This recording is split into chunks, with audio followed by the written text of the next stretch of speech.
Zazpietze Frantzian izenburupean kaleratu du Bernardo Atzagak bere eleberri berria, Pamila argitaletxearen eskutik. Ostiralean aurkeztu zuen Koldo Mitxelena kulturunean Donostian. Helburu ideia da, askotan, nire helburu ideia nobela honekin, guantxe, laburtuko dut. Bada, irakurra Juan de Dilla, liburuan aurrera, liburuan barrena, aventura novela batian bezala, movimentu hemendik, movimentu handik, hau gertatu da, geose gertatuko da, hola, eta ideia da, Alago batzuetan gelditu, eta atzea gira dezala horreia eta pensatu, baina ez esatu gana, ze gertatu da hemen benetan, hori da.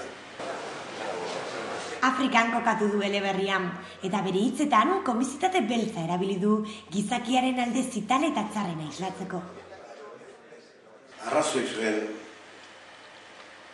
eta nik uste baino arrazoi gehiago, behintzatu baina iruditzen zait, Roland Barthesek poesiari gelditzen zitzaion azken etxia, umorea zala esate zuenean. Guroren azpian dagoena, eta da, hori da, umoreak adierazi dezake ze paradoja ematen du tragedia.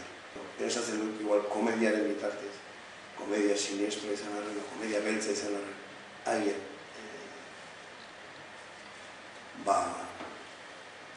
zerbait adieraziko dudala, zerbait komunikatuko dudala.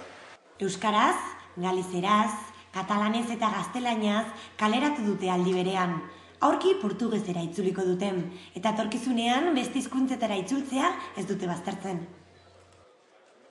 Ze argitaletxe mota duzun, horrek erabakitzen du gero zenbat hizkuntzetara itzuliko den. Zerako da, seguru, italian, seguru badalateako, inglés, baina hori da ez da horre